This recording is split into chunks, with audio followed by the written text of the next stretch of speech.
Welcome to American History Notes, where I discuss things that I've learned about American history that interest me, and I hope they'll interest you and encourage you to study American history, even if you don't agree with what I say, which is fine. The point is that you know about these things or have some kind of understanding of these and more, because there's much more to American history than what I'm just giving you here.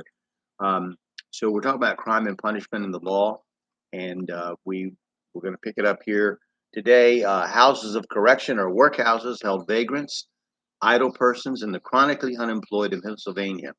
The the Great Law of 1682, providing for one in each county. They didn't charge fees. Not only idle people, but those accused of fortune telling or brawling could be placed there. In the South, slaves were punished by their masters.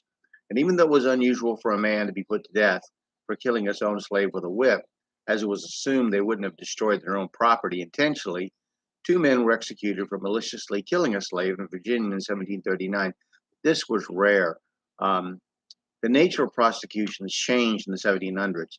The trend was away from punishing sin and toward, for instance, finding who the father really was of illegitimate children, rather than simply whipping the mother and fining her. Towns were bigger, the population was growing and more diverse, and everyone in a particular community did not necessarily share in the common understanding of the traditional values of that community.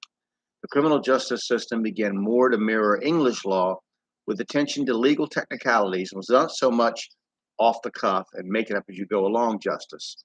Political trials became more numerous as relations with the mother country became more strained. The most famous political trial was the 1735 trial of John Peter Zenger in New York. He attacked the royal governor in the newspaper and was charged with seditious libel, but a jury refused to convict him. His attorney argued that the best defense against a charge of libel was what the accused was saying was the truth, but the judge did not agree. More important than truth and justice in colonial America was order, obedience, and the real crimes were disorder, ridicule of authorities, disobedience, rocking the boat, and criticizing the system. The concept of due process of law, the ultimate fairness or unfairness of the enforcement of law and punishment, is a basic idea in the American legal system. Fairness in arrest, trial, and punishment is the ideal, and of course, reality is often different. Since fairness is a vague term, the study of the legal system becomes one of theory versus fact. In the colonial society, the good order of society took precedence over individual liberty.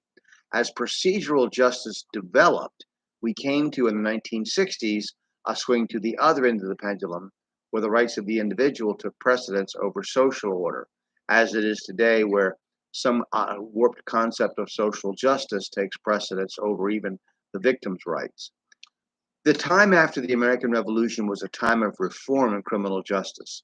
The Bill of Rights codified ideas about fair trials, and the new republic needed a new system that wasn't quite as chaotic and sometimes barbaric, one that was considered more humane, more just, and more rational. Whipping, torture, and humiliating punishments were frowned upon by the founding fathers as a whole.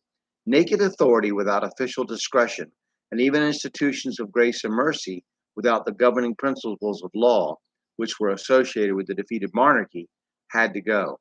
Law had to be an open book, able to be obeyed, administered, and in doing so had to be known, read, studied, and compared. One branch of law that had to be reformed were laws concerning treason. The Constitution attempted to control prosecutions for treason, which had often been misused by both sides during the Revolution.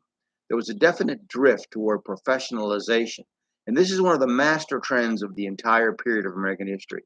The jury, though, still gives the common person input into the system, and the right to a trial by jury of one's peers, no matter how that can be abused, is essential to our criminal justice system. Elected judges from the lawyer class and elected constables are another stable of our system, although there are obvious shortcomings for both. I personally was employed by a constable to pick up a fugitive and have never in my life worked for such an incompetent and dangerous individual. The creation of police forces as a full time night and day agency to prevent crime, to keep the peace, and to capture criminals was a landmark in the long effort toward getting away from amateurish criminal justice. We're going to talk about the first organized police forces in America next, and we'll go from there. And I thank you for listening. I hope you'll study American history and get in deeper. This is just a survey, a surface, very superficial. I'm not suggesting that I'm giving you a dive here into American history.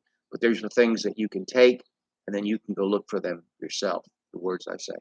All right, thank you very much. Have a great day.